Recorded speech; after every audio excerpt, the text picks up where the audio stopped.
knows Barack Obama. I know that he's a very gracious guy, a funny guy, a very smart guy. So I'm sure they commiserated over, a lot of things, but also probably had a good time talking about, who knows, sports. I don't know. I would say a couple things quickly. Okay, Number one, Donald Trump one-on-one with people that even don't like him one-on-one. He's a charming guy. He's great with people. I didn't see John around. It's good to see. But the third thing,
Okay, ready? One more. 1, 2, and 3.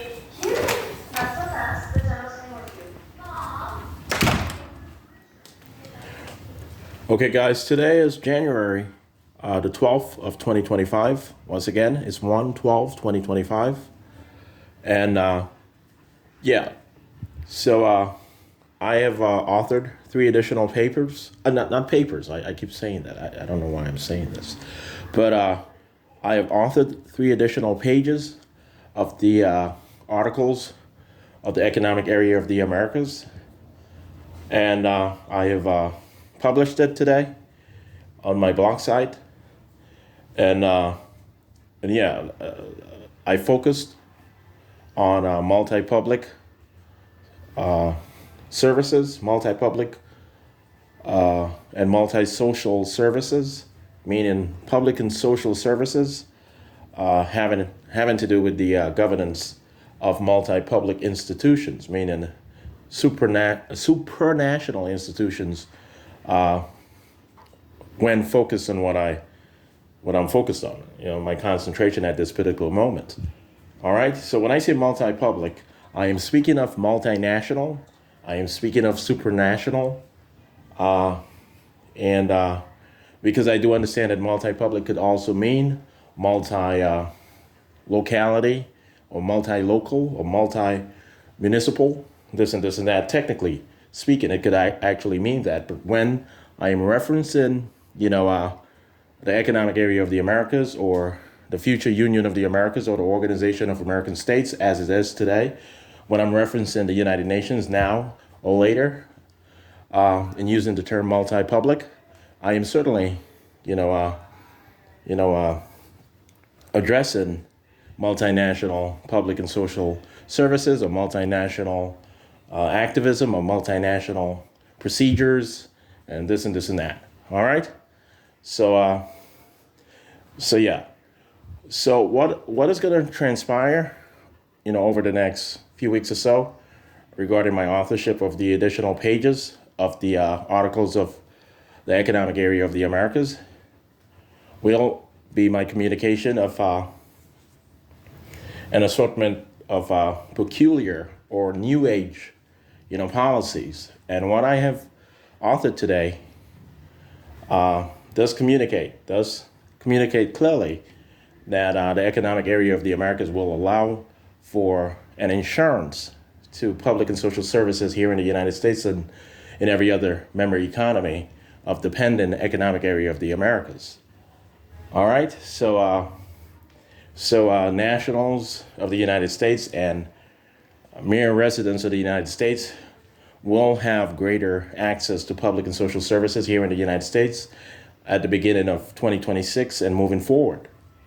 All right, so the Bank and Fund of the Americas will be able to provide additional resources to each and every one of the member states of the Organization of American States based on financing, based on negotiations all over the world, specifically, through the United Nations and the Organization of American States, the OAS.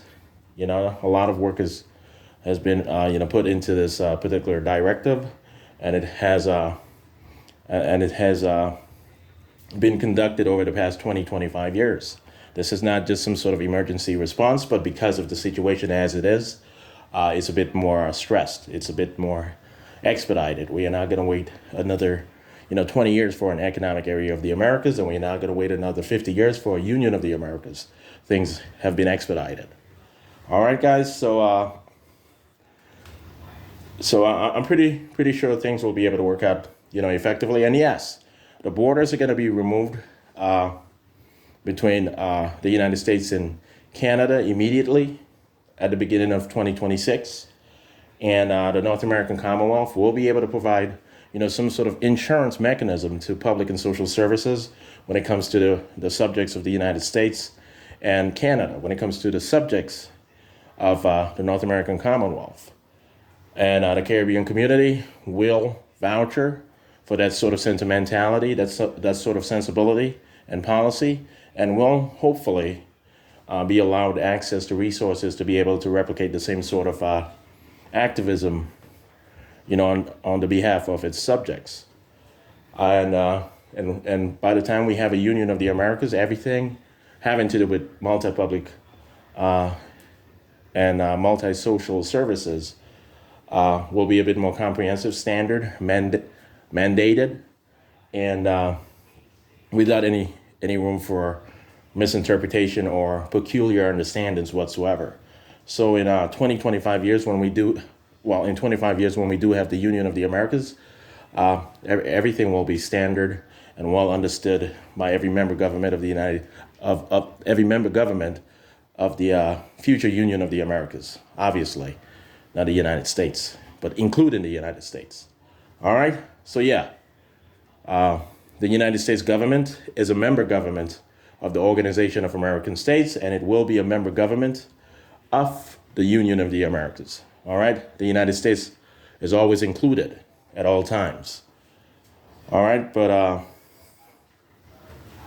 when it comes to the order of integration here in the Americas, but what I inferred just a while ago is that by 2040, the economic area of the Americas and the Organization of American States will be highly integrated beyond, political and legal association, and therefore, it will be a pre-union of the Americas by 2040. At 2045, it will be a full-fledged union of the Americas with a Constitution of the Americas.